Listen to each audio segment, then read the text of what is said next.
Léo, c'est le début des vlogmas.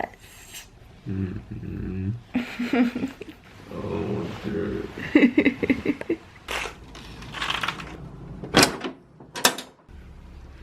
Non mais alors je veux bien que je suis pour l'authenticité tout ça, mais je commence pas les vlogmas avec cette tronche, non. Donc 1, 2, 3 et coucou. Voilà, c'est beaucoup mieux pour introduire les vlogmas, pour te dire bienvenue dans le premier vlog de vlogmas. Donc on est sur le numéro 1 et il va y en avoir 24. Tous les jours du 1er au 24 décembre tu vas avoir un vlog de moi. Et oui, j'espère que tu es prête, que tu es prêt pour cette aventure incroyable. J'en fais un gros truc parce que pour moi c'est un gros truc, tu vois. Genre ça fait 5 ans que je suis sur YouTube et c'est la première fois que je fais des vlogmas, alors que je consomme des vlogmas depuis que ça existe presque, depuis que Ingrid Nielsen a lancé ça il y a genre 13 ans. Cette vidéo est sponsorisée par Espace Plaisir, qui est mon plus grand partenaire des vlogmas, puisque Espace Plaisir va sponsoriser 7 vidéos sur les 24. Donc on les remercie chaleureusement. C'est grâce à Espace Plaisir que ce projet est possible, entre autres. Quand même vraiment, si j'avais pas un partenaire qui me fait autant confiance, ce serait difficile pour moi de me lancer dans 24 vidéos. Donc merci beaucoup Espace Plaisir, on en parle un peu plus tard. Là maintenant il est 9h30. Au programme de la journée de ce premier vlogmas, allez acheter des décorations de Noël. Mais oui, évidemment. Je n'ai jamais investi dans des décorations de Noël. On a juste un tout petit sapin avec des toutes petites décorations que Léo a acheté il y a genre 4 ans ou 5 ans. Enfin notre premier Noël quand on vivait ensemble. Donc c'était, attends, c'était quand? C'était 2017 je crois. Noël 2017 je crois, c'est ça. Et là 2021, les vlogmas, je me suis dit il faut quoi, il faut s'y mettre, il nous faut un sapin, quelque chose, des vraies boules de Noël, pas des minuscules trucs sur un petit machin en plastique blanc. Bref, donc ça c'est la première chose que je vais faire, les décorations de Noël. Au cours de la journée on va essayer de caler ça à différents endroits. Ensuite je vais te faire une FAQ parce que tu m'as posé des questions sur Instagram, donc je me suis dit que j'allais y répondre ici. Et ensuite qu'est-ce que je veux faire aussi, j'ai cours de yoga, il faut que je travaille au milieu de tout ça quand même, ce serait pas mal. Et puis si j'ai le temps, peut-être les décorations de Noël, on verra. Voilà. Et là, la première étape pour bien commencer cette journée, ça va être d'aller à Emma. Oui, on va aller à Emma, voir s'ils ont un sapin, voir s'ils ont des lumières, voir s'ils ont des grosses boules de Noël. Ce serait trop bien. Je suis hyper heureuse de me lancer dans cette aventure avec toi, et pour célébrer ça, il nous faut un sapin de Noël et des décorations, c'est nécessaire. Au début j'étais en mode ouais je vais pas dépenser beaucoup et tout, et j'ai une amie qui m'a dit mais attends, c'est des décos qui ça se trouve vont te suivre pendant 20-30 ans pour toute une vie, donc vas-y investis quoi, enfin ne lésine pas sur le budget. Et je pense que je vais suivre ce conseil, même si les comptes en banque ne seront pas très heureux depuis quelques semaines. Allez c'est parti, ouais on va à Emma, j'ai l'impression que c'est le truc que je fais en permanence quand je vlog, je vais à Emma. Et voilà, je suis prête. Je prends mon petit tote bag en espérant que... Enfin que je pense pas qu'il y ait un sapin qui va loger là-dedans en fait. Je pense que c'était... Non mais reviens, pourquoi tu tombes?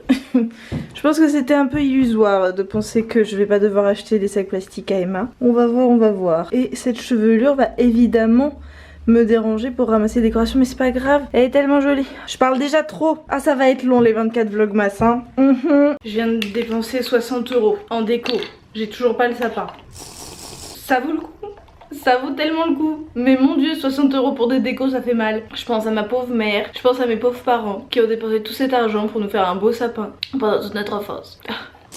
Je te montre juste vite fait parce que je veux pas te spoiler, parce que bah quand même on va faire ça ensemble. C'est ça qui m'a coûté le plus cher, les LED là. Oula oui, il y a plein de trucs fragiles. Ouh, faut que je fasse attention. C'est un bidon.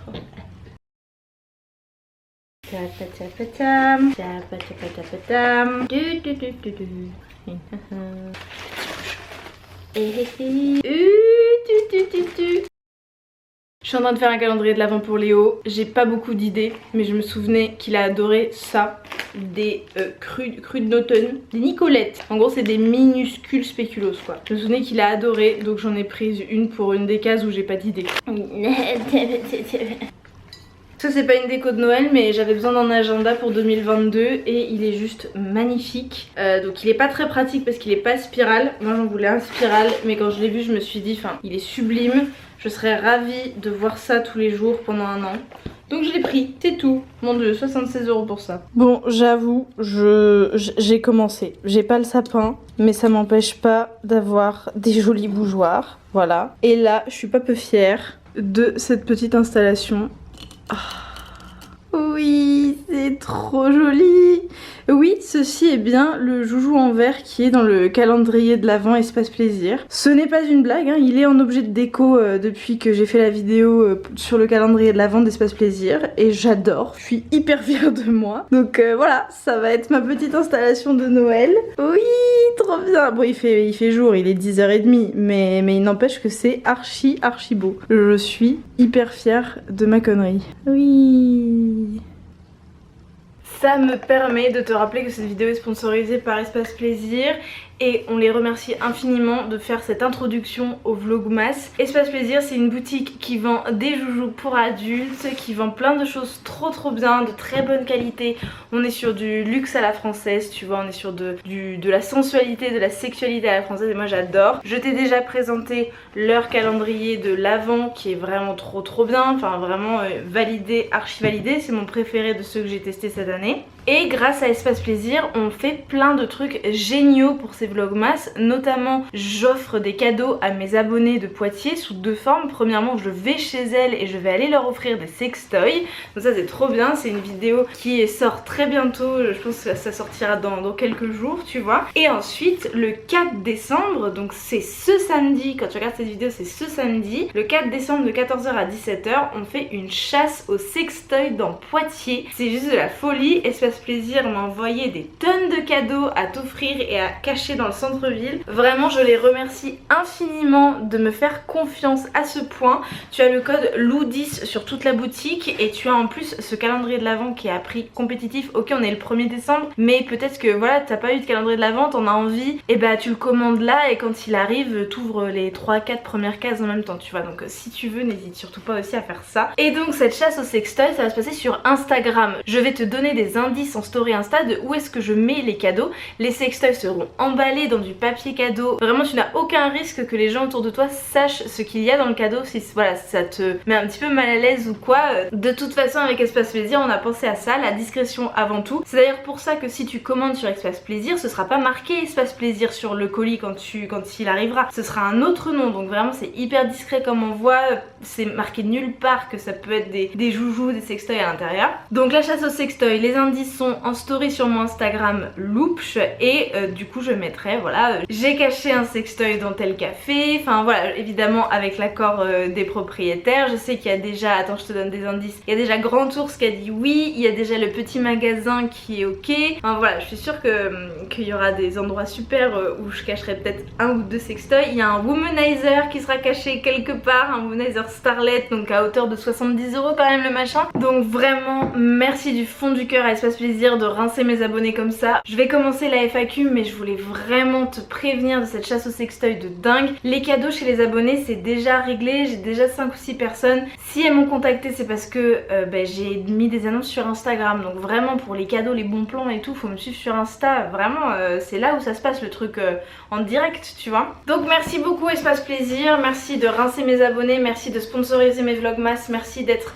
un incroyable partenaire toujours avec moi. Même pour 2022 on a déjà prévu des trucs, enfin vraiment moi de l'amour et encore de l'amour. N'oublie pas que tu as le code LOU10 sur tous les articles qui sont pas déjà en réduction, comme le calendrier de l'Avent par exemple qui n'est pas enfin voilà, mon code LOU10 ne s'applique pas dessus puisque c'est déjà des articles en réduction. Je crois que c'est 450 € de valeur de produit et il coûte 130 € je crois dans mes souvenirs, donc vraiment c'est de la grosse bombe. Et bref, plein d'offres de dingue. T'as les nouveaux womanizers qui sont sur Espace Plaisir. Bref, d'ailleurs j'ai trop envie de les tester les nouveaux womanizers. Anyway, on passe à la FAQ maintenant. Tu m'as posé plein de questions et je pense qu'il y a une question qui m'a fait trop rire. Ton amoureux en pense quoi de ta collection de sextoys? Ça m'a fait trop rire parce qu'en fait c'est comme si moi, enfin j'ai la chance d'avoir un mec décent, désolé hein, no shade, mais qui du coup n'a pas d'avis sur ma collection de sextoys. Enfin c'est à moi, c'est mes trucs, que ça me regarde, enfin je fais ce que je veux en fait. À chaque fois que je lui demande voilà t'en penses quoi de X, il me dit mais c'est pas mon problème, tu fais ce que tu veux de ton corps, de tes affaires, de machin, bref. Donc il n'a pas d'avis en soi à part que bah il aime bien s'en servir de temps en temps. Voilà. Non, il est très content et il se marre parce qu'à chaque fois que j'invite des gens à la maison qui sont jamais venus, j'ai envie de leur montrer ma collection de sextoys. Et ça le fait triper parce que des fois il fait ah c'est l'heure de la visite du musée Loupch. Donc non vraiment il n'a pas d'avis et s'il en avait un ce serait pas recevable en fait parce que c'est pas ses oignons. Voilà.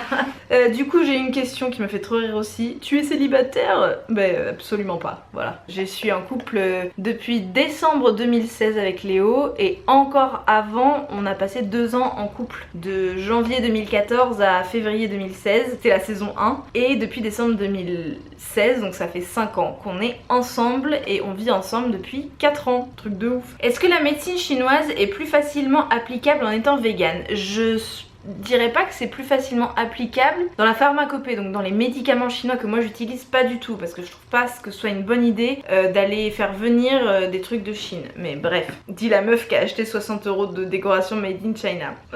Et en médecine chinoise, le canard notamment, c'est soi-disant très bon pour la santé. Au niveau des médicaments, il y a 80% des médicaments qui sont végétaux, 5% qui sont minéraux, des coquilles d'huîtres, des choses comme ça, et 15% qui sont animaux. Donc voilà, si je prenais de la pharmacopée comme toute personne de Chine fait, je m'exposerais à ce qu'il y ait beaucoup de médicaments qui soient pas vegan, bah comme aujourd'hui. De toute façon les médicaments sont testés sur les animaux donc c'est pas vegan. Bref, je m'égare. Tout ça pour dire qu'en diététique chinoise par contre, la plupart des aliments qui sont jugés diététiques, je dirais 99%, viennent du monde végétal. Les produits laitiers c'est extrêmement toxique, c'est du poison selon la médecine chinoise. La viande rouge c'est catastrophique, le poisson, enfin voilà ils en parlent jamais quoi. Donc tu vois ce que je veux dire, c'est plus facile en termes de diététique oui, en termes de médecine en général, il y a notamment de la graisse d'âne, ça s'appelle E-Jiao. Si un jour tu utilises de la pharmacopée, si tu vois un E puis marqué J-I-A-O, sache que c'est de la graisse d'âne. Donc voilà, on n'est pas sur quelque chose de vegan du tout. Ton plat préféré ever? Vraiment, c'est la pire question qu'on me pose à chaque fois. Parce que tu sais, je suis en mode, bah oui, tout le monde a un plat préféré, pourquoi j'ai pas de plat préféré? Et ça me met dans des états. Vraiment, quand j'ai reçu cette question, j'ai passé un petit moment à bugger. J'étais un peu dans la rue en train de marcher, genre, mais c'est quoi mon plat préféré? C'est quoi? Je n'ai pas de...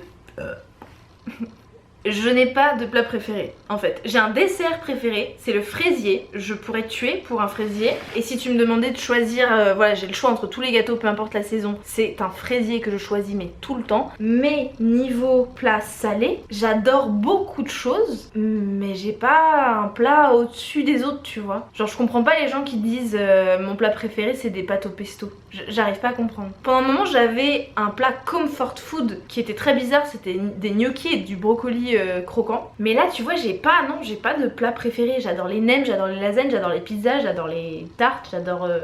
j'ai plein de trucs que j'adore, mais j'ai pas un plat préféré. Des conseils pour bien vivre sa relation à distance. Je pense pas être très calée en relation à distance hein. J'ai vécu une relation à distance pendant 1 an de mes 14 à 15 parce que oui j'ai commencé tôt la vie amoureuse et ensuite avec Léo on a été à distance pendant 3 mois pendant qu'on était en Erasmus. Donc je considère pas que j'ai vraiment des conseils à donner, je me sens pas du tout légitime, mais je dirais pour gérer la relation en soi, je dirais de favoriser au maximum le téléphone, le FaceTime, le Skype, enfin en fait l'oralité et le visuel plutôt que les textos et l'écrit, parce qu'en fait dans les textos tu peux très vite mal te comprendre, peut très vite y avoir des malentendus sur le ton, sur un emoji pas utilisé, enfin tu vois tu peux très vite te friter pour rien, le ton peut monter très vite par message. Je sais qu'avec Léo juste je sais pas pendant qu'on est 3 jours séparés, vaut mieux pas trop se parler par texto parce que bah en fait c'est assez pauvre, voilà ce que je pense que les textos sont assez pauvres pour maintenir une relation à distance et je dirais appuyer au maximum l'oralité et le visuel, voilà FaceTime et des petites attentions type envoyer des lettres, faire des petits cadeaux, des petites surprises, enfin voilà. C'est un peu la seule chose que je peux dire. La base d'une relation à distance c'est la communication. S'il n'y a pas la communication il n'y a rien, c'est ça qui est horrible. Et de rêver, de se projeter ensemble, ensemble, d'imaginer un futur ensemble. Donc c'est ça qu'il faut exploiter à fond, c'est ça qu'il faut respecter, c'est là qu'il faut être le plus, tu vois, intentionnel, enfin mettre le plus d'attention et d'intention dans la communication. Toujours dans tous les couples, mais en relation à distance, c'est qu'il n'y a que ça en fait. Et c'est là qu'il faut, genre tu vois, faut y aller quoi. Comment as-tu passé le cap pour te lancer à ton compte malgré l'instabilité? En fait, vraiment, je ne vais pas me cacher sous des grands discours. J'ai des parents qui ont des sous, qui ont une position de fonctionnaire, les deux. C'est très sécurisant d'avoir des parents comme ça. Tu sais qu'ils sont derrière toi, tu sais que si t'es dans la merde, tu seras jamais vraiment dans la merde en fait. Donc moi je mets en avant totalement mon privilège. J'ai le privilège d'avoir des parents qui ont des sous et qui sont généreux avec cet argent et qui veulent voilà, que leurs enfants en profitent. Donc voilà comment j'ai fait pour me lancer à mon compte. C'est que je n'ai jamais eu vraiment d'instabilité. J'ai eu des moments dans ma vie où j'avais peu de sous, où je vivais avec les 500-600 euros que mes parents me donnaient et il fallait que je vive avec ça et c'est tout, mais c'est déjà énorme en fait. Donc j'ai eu des périodes un peu précaires dans ma vie, mais j'ai jamais eu de période d'instabilité totale. Donc voilà, c'est vraiment, oui, après je crois en moi, j'ai confiance en toutes les possibilités que j'aurai de me retourner. S'il y a un business qui marche pas, il y en aura un autre qui marchera. Enfin, en fait, j'ai pas tout misé sur quelque chose. J'ai les réseaux sociaux, j'ai le cabinet, j'ai mon coaching. Enfin, tu vois, j'ai d'ailleurs sur les réseaux sociaux, je commence à développer Instagram. J'ai aussi investi dans de l'aide. J'ai Swan qui fait mon montage, mon petit frère. J'ai une agence qui gère, voilà, qui m'aide. J'ai des agentes en fait, donc c'est super. Donc tu vois, c'est vraiment, j'ai fait beaucoup de choses pour me stabiliser, ça c'est grâce à moi, mais comment je me suis lancée, c'est parce que en fait j'ai jamais été complètement instable. Voilà, donc merci les parents. Il faut le dire, hein, le truc de I'm a self-made man, machin truc, the American dream, part de zéro et tout, enfin oui ça existe, moi c'est pas du tout mon cas et j'ai pas envie que tu le crois en fait. Il y a eu beaucoup de questions sur l'éco-hameau. Alors attends, pourquoi un éco-hameau? Comment ton groupe éco-hameau s'est formé? Et quel type d'habitat vous comptez dans lequel vous comptez vivre dans l'éco-hameau? C'était pas français, la phrase était mieux. Donc déjà pourquoi un éco-hameau? C'est très cool comme question. En fait en janvier 2019 je me suis pris une grosse claque sur l'effondrement de notre société et les catastrophes écologiques qui ne sont plus lointaines mais qui arrivent en fait. Et j'ai réalisé qu'avec la montée des eaux, le réchauffement climatique, les canicules de 50 degrés en été, les possibles famines, guerres, etc. J'ai compris que mon rêve d'une villa en verre à la plage, c'était plus trop possible. Premièrement parce que la mer finirait par rafler la maison, parce que les canicules à 50 degrés quand t'es à la plage c'est un peu compliqué, et parce que les possibles famines etc, ce serait bien d'avoir quand même un minimum de potager, de quelque chose pour être un tout petit peu autonome. Donc mon rêve à partir de janvier 2019 a commencé à changer, j'ai commencé à réaliser que je devais évoluer et c'est un processus qui a même pris toute l'année 2019 et ma meilleure amie faisait ce processus en même temps que moi, on en parlait beaucoup etc. Au début c'était plutôt une contrainte, c'était plutôt ah bah oui faut vivre en collectivité, faut faire du potager, faut vivre en autonomie un petit peu, faut s'organiser etc. Et en fait plus j'en parlais, plus je me renseignais, plus j'étais attirée par ce mode de vie et plus je me suis dit mais oui mais c'est ça mon futur, c'est à ça que ça va ressembler, je veux choisir mes voisins, je veux vivre avec des gens qui ont des valeurs similaires aux miennes. Alors on n'est pas pareil du tout, hein, les 12 adultes et les 5 enfants, on n'est pas tous pareils du tout, mais on a quand même des valeurs qui font qu'on va vivre ensemble sur un terrain et qu'on a une charte qu'on est tous prêts à respecter. Donc voilà pourquoi un éco-hameau. Comment s'est formé mon groupe d'éco-hameau? En fait ça a commencé par 4 personnes qui se sont mises ensemble et dans ces 4 personnes il y avait ma meilleure amie et qui se sont dit allez on va construire une maison sur un terrain, enfin on va construire 2 maisons, chaque foyer avec sa maison, et en fait au fur et à mesure il y a des gens qui se sont rajoutés du côté de l'autre foyer, pas du foyer de ma meilleure amie mais de l'autre foyer, et donc de plus en plus de gens voilà on pensait à faire ce projet et en discutait entre eux etc. Et en fait ma meilleure amie s'est dit bah attends moi aussi j'ai des gens intéressés, en pensant à moi et à Léo mon copain qui a fait le même processus que moi sur l'effondrement mais juste quelques mois plus tard. Donc en 2020, en mars 2020 Et oui, quand le projet s'est fait, qu'on a été accepté, Léo et moi, ben voilà, on était déjà, le groupe était plus ou moins formé. Il y a eu 2 personnes qui sont parties, 3 personnes qui sont venues. Donc on a commencé à 11, on a fini à 12, voilà. Donc dans ce groupe d'Eco Amo, il y avait des inconnus complets, il y avait des gens que j'avais déjà croisés 1 ou 2 fois, et il y avait ma meilleure amie et son mari. Voilà, donc il y a un petit peu de tout.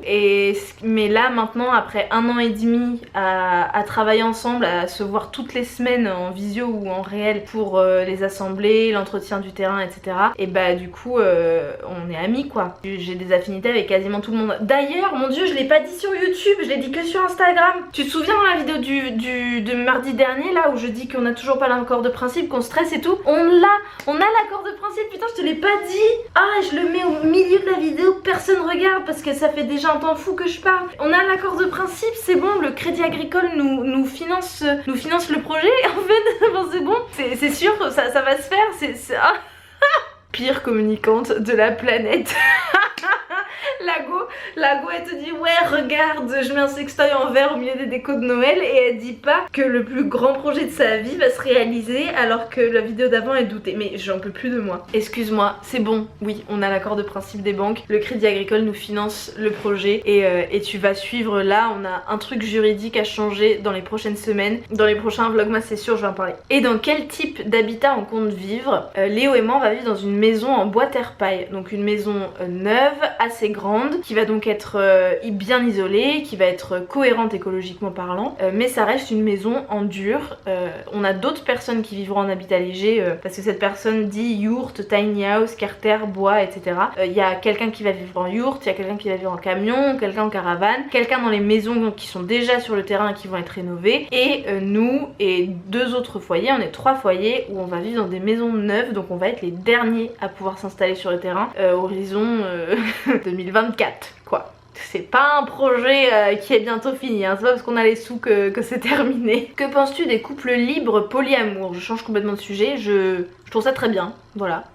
Chacun fait comme il ou elle veut, à condition que ce ne soit pas un prétexte pour juste tromper la personne. Enfin tu vois, il faut que ce soit d'un commun accord. Si les 2 personnes sont consentantes et veulent être en polyamour ou en couple libre, bah c'est super. Si c'est imposé, c'est une forme de violence, donc voilà, c'est difficile, hein. C'est difficile que les 2 personnes soient d'accord, c'est ça ce que je veux dire, et ça implique beaucoup de discussions et voilà. Mais s'il y a un commun accord, c'est génial, voilà, c'est trop bien les couples libres. Les interactions sociales me fatiguent. Des conseils, de respecter ça. Mais vraiment, à un moment donné, j'ai forcé, je suis allée contre cette fatigue sociale que je pouvais ressentir, et je refusais. Il fallait que je sois toujours disposée à voir des gens, et je voyais des gens tous les jours, tout le temps, quand j'étais en lycée et licence et master. Et en fait, j'ai réalisé que j'avais pas l'énergie pour ça, et que même si je suis extrovertie, j'ai besoin de moments où je suis toute seule, tranquille, à rien foutre, et où personne vient me déranger. Et à partir du moment où j'ai commencé à respecter ça, j'étais beaucoup plus à même de passer un bon moment pendant les interactions sociales. La question c'est juste d'avoir ton niveau, de trouver ton degré de résistance aux interactions sociales. C'est-à-dire, est-ce que au bout d'1 heure t'es épuisé, t'as besoin de 2 jours pour t'en remettre, ou est-ce que c'est au bout d'une journée, t'es au bout de ta vie parce que voilà t'as passé une journée avec des gens et t'as besoin d'une soirée pour t'en remettre. Tu vois, ça dépend vraiment des gens. De toute façon tout le monde a un peu besoin de passer du temps tranquille, mais certaines personnes ça va être 1 heure et d'autres personnes ça va être 1 semaine. C'est très difficile dans la société où t'es censé être extraverti, t'es censé être sociable, tout ça, c'est très difficile de l'accepter, mais si ça se trouve toi t'as juste besoin pour être bien dans ta vie de voir 1 personne par semaine, et comme ça t'es très bien, et puis enfin voilà, faut le respecter quoi. C'est le plus difficile, c'est de trouver son rythme à soi. Comment tu t'es décidée à te lancer sur YouTube? Ce sera la dernière question, je suis désolée j'ai pas répondu à tout. Mes peurs au début, trop drôle. J'avais peur de quoi? Je me souviens plus, je crois pas que j'avais peur en fait. J'étais plutôt à l'aise à l'oral, même si j'ai mis mes 2 premières vidéos en privé parce qu'elles sont tellement gênantes, mon dieu, je cherchais encore comment faire.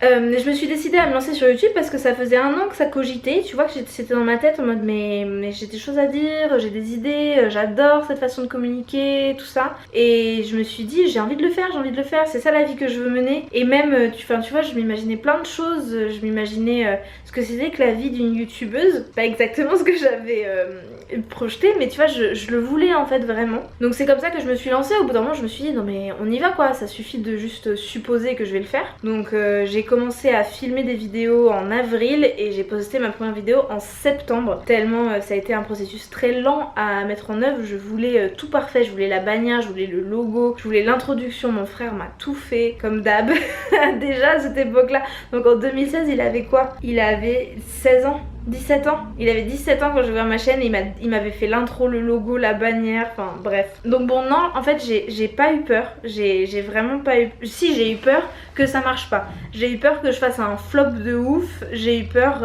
Ouais j'ai eu peur que ça marche pas. Et je me suis dit mais en fait c'est une phrase que j'aime beaucoup. Tous les projets qui ne sortent pas de ta tête sont des échecs. Parce que tu les as jamais essayés. Donc à partir du moment où tu l'essayes, c'est plus... Enfin c'est plus à 100% sûr que ce soit un échec. Donc moi c'était un peu ça, j'avais peur que ce soit un échec comme à chaque fois que tu lances un projet, mais je me suis dit bah si je le lance pas je peux pas savoir. Je sais pas si ça peut t'aider du tout comme conseil, mais voilà c'est un peu la seule chose que j'ai à dire sur ça. Et on va terminer la FAQ parce que c'est un vlog à la base. Je vais ranger tout ce bazar, je vais me préparer pour le yoga et si j'ai un peu de temps je vais travailler. J'ai un devis à envoyer, j'ai une facture à faire, j'ai... Ah la flemme. Il est midi 15, je pars au yoga. Je suis en retard, évidemment. Toujours quand c'est près de chez toi que t'es en retard, tu sais. J'ai un petit peu travaillé, je suis contente. Oh, ma Monstera me fait une nouvelle feuille, j'avais pas vu. Oh, mais non, Pascal. Pascal, c'est le nom de ma Monstera. Regarde. What? Et ça, c'est quoi? Non mais, attendez. C'était le facteur. Heureusement que j'étais en retard parce que sinon il aurait mis ça à la poste et j'aurais dû aller le chercher. Et je suis bien contente qu'il me l'ait déposé juste en bas des escaliers. Donc on disait que Pascal me fait une nouvelle feuille. Elle a l'air énorme mais on en parlera plus tard parce que je vais au yoga et après peut-être que j'enchaîne avec partir chercher un sapin de Noël à Jiffy avec mon ami Garance. Je te laisse là. On se retrouve tout à l'heure, espérons-le, avec un sapin. Ce serait trop bien. Il est 14h20, je rentre du yoga et je rentre sans sapin de Noël parce que ma copine Garance a décalé. On va y aller cet après-midi, je croise les doigts. Et je me suis fait à manger. Il est tard mais bon voilà, quand le cours est à la pause de déjeuner, il faut que je mange après. J'ai fait du tofu pané, c'est que des restes d'hier hein. Évidemment j'ai pas fait ça maintenant, j'ai juste fait réchauffer. Là il y a des nouilles de riz qui sont vraiment nulles, enfin, qui sont pas très bonnes, qui sont défaites, enfin bref eux. Avec courgettes, oignons et noix de cajou. En dessous là il y a des graines germées, je sais pas si tu vois, sous le tofu pané. Et le tofu pané, je me suis tapé une petite déterre hier et j'ai fait ça. Donc c'est des tranches de tofu nature, il faut que le tofu soit bon, hein, surtout pas avec du tofu Bjorg. Moi je prends du tofu qui vient de France mais qui est vendu en magasin asiatique généralement. Et donc tu prends le tofu nature que tu fais en tranches, tu le trempes dans une marinade. Moi là j'ai fait sauce soja, Maggi, poivre, ail, paprika fumé. Puis tu trempes dans de la fécule. Moi j'ai mis de la fécule de tapioca mais ça peut être maïzena, enfin peu importe. Et ensuite dans de la chapelure. Et tu fais paner avec de l'huile. Même refait chauffer là, c'est hyper bon. La texture est dingue, le goût est délicieux. J'adore.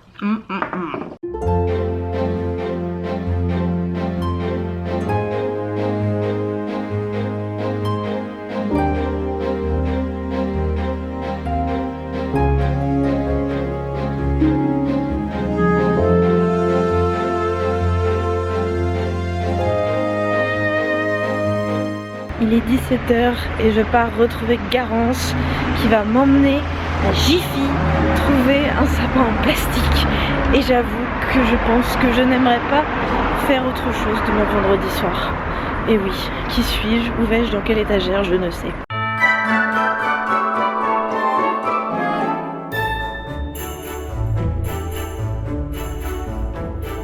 Vu que les sapins artificiels coûtaient 60 balles et le vrai sapin coûtait 17, on est parti sur le vrai sapin, sachant que j'en ai jamais eu. Et Garance m'emmène, me traîne dans mon cauchemar. Je déteste les magasins de chaussures.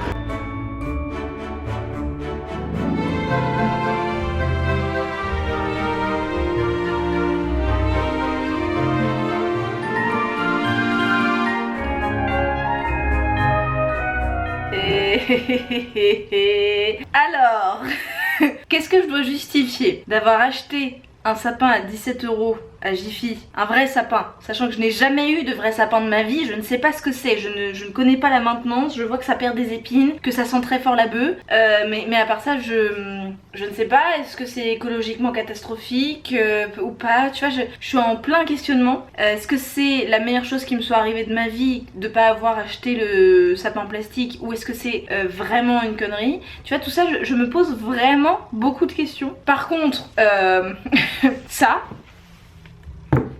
je ne me pose absolument aucune question. Je dis pas que c'est logique. Je dis pas que c'est logique. Je dis juste que un cerf en plastique qui fout de la paillette partout à 10 balles, ça me pose pas de question. Mais un sapin, magnifique sapin, pile à la taille que je voulais, qui sent super bon, qui a des épines qui ont l'air bien en bonne santé, ça me pose question.